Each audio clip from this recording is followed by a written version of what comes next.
Well, the massacre in Parkland, Florida last week has not surprisingly sparked a renewed push on the left to take guns away from American citizens.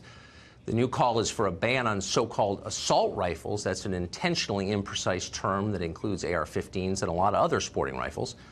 Bans of any kind tend not to be popular, but Americans are so upset, many of them, by the school shootings, and rightly so, that they might be open to a ban if it promised to save lives. So the question is, would an assault weapons ban prevent future shootings? That's the key question, and luckily we don't need to guess about the answer. We already had an assault weapons ban in this country for 10 years, starting in 1994. Now, that law, when it was written, mandated a comprehensive study of its effectiveness, which was produced, so we have a definitive answer.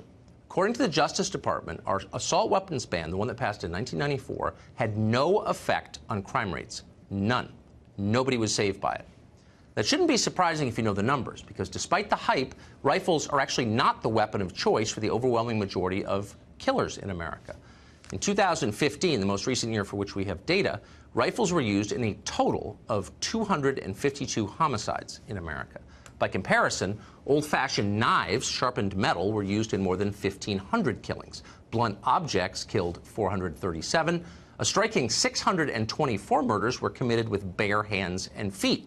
Those are the actual numbers on that from the government. So the science is in on this, and it's conclusive. And yet the very people who tell you they still believe in science and you don't care about the science in this case. They're still trying to ban AR-15s. A new piece of legislation called the Assault Weapons Ban of 2017, introduced last year by several Democratic senators, would outlaw the manufacture, the sale, or transfer of more than 200 different, quote, military-style assault weapons. What's a military-style assault weapon? Well, according to the law, it's any weapon that has features like a detachable magazine, a pistol grip, a forward grip, a folding stock, or the infamous barrel shroud, presumably named because its purpose is shrouded in mystery for the people who propose banning it. They have no idea what it is. Most of these are cosmetic features, by the way. They don't make firearms more deadly. They just make them look more scary, and that's enough. Let's stop pretending. None of this nonsense would reduce mass killings, no matter what they're telling you. The people pushing it don't even believe it would have that effect. And they'll admit that if you ask them, because it's impossible to deny it. Again, the numbers are in. The real problem they have, the thing that animates them, is loathing of the Second Amendment, which, like the First Amendment, they no longer believe in. They think you do not have a right to own a gun, and they're working hard to make sure you cannot own a gun. Their aim is not safety, it's control. Jumaane Williams is a New York City council member. He's running for New York lieutenant governor, and he joins us tonight. Councilman Williams, thanks for coming on. Thanks for having me. I'm glad we decided it's a good time to talk about gun safety. Yeah, it is a good time to talk about gun safety. I think it's always a good time. So we had an assault weapons ban, very much like the one that Democrats in the Senate are proposing. And we had it for 10 years, and we know, because it was studied exhaustively, that it saved no lives. So what would be the motive in reimposing that same law? Well, also, I noticed on your data, you didn't put down that 90,000 Americans are shot, 30,000 killed by guns every single year.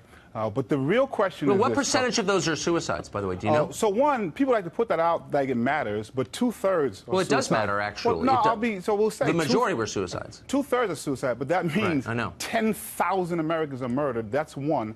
And it's two, awful. which is just don't use phony statistics. That's all I'm asking. Two, which is critically important. All the data shows the presence of a gun increases a successful suicide percentage. So that's important. That's true. Those lives so matter. You think suicide? Just as a side note, since you're a liberal, I assume you're for assisted suicide.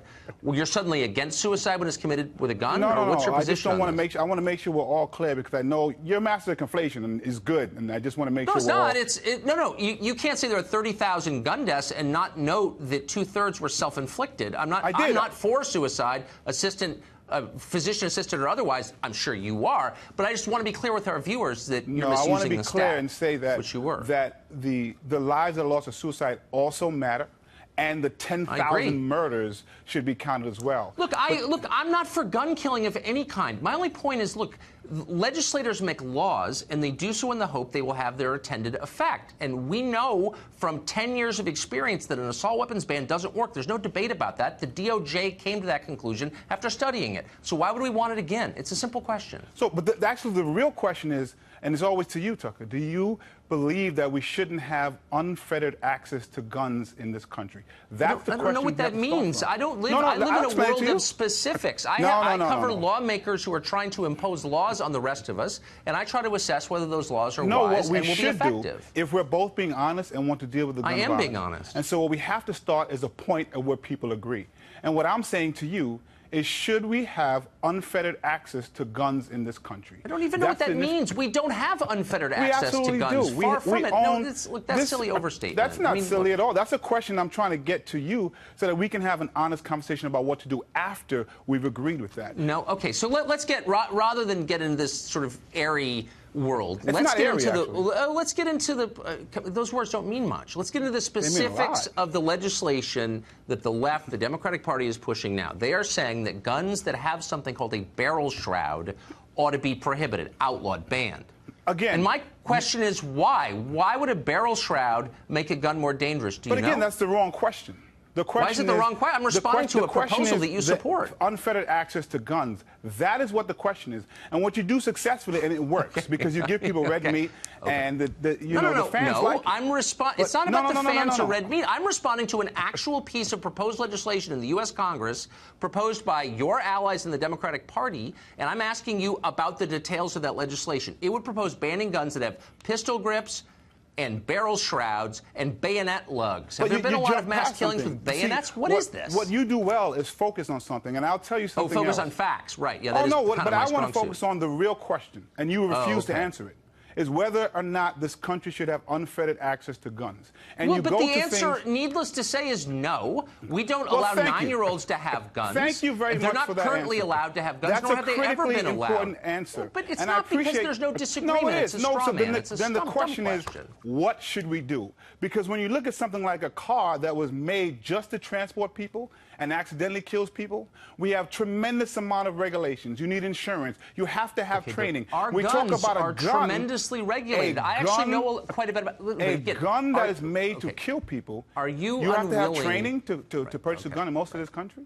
Are you willing to address the actual law proposed by actual Democrats in the actual U.S. Senate, or no? Are you just going to... The country that has 50% of all civilian guns in the world and is 4% of the population, are you willing to admit that that has something to do with the gun violence in this country? It's a look, you're not. I'm dealing in the realm of social science and facts. But here's what we do agree on. You're dealing in the realm of conflation. And you do that well. I'm not conflating anything. And I want to start from here. Both of us are opposed to school shootings. Sure. But I don't want to use... Look, the fact that you're unwilling to address the specifics of the legislation suggests to me that your real aim is not reducing gun violence, but something, I would say, hidden. Maybe taking guns away from the population. That, I suspect, is probably your aim. The reason I'm running for lieutenant governor is because in New York City, I've been a leading voice, among others, in reducing gun violence just in the past year to 22%. What have you done to reduce gun violence in this country? I don't know. Exactly my point. Look, I and don't think you can quite take credit for that, You should be responsible. Councilman. No, you need to be responsible with the purse that you have. I am responsible because I deal in facts and you deal in mindless generalizations that do nothing except get you votes. The unfettered access to guns in this country. It's a totally... I don't know who gave you that talking point, but you ought to fire him because it's beneath you. It's an important talking point, and I'll look forward to your Twitter fans in just a few minutes. But there'll be a few people that always respond to me, and I'm happy because I came on the show, and I'm looking forward to working with them. You want to get off Twitter and start doing something for the state of New York. Are you really hanging around on Twitter? You've got too much free time, man. Get off Twitter. I tell my kids that. I'll tell you that, too. I told you what I did, and I'm very proud of it. I can tell you are. Thank you, Congressman. Thank you. Councilman, rather. Ooh, I just gave him a job boost.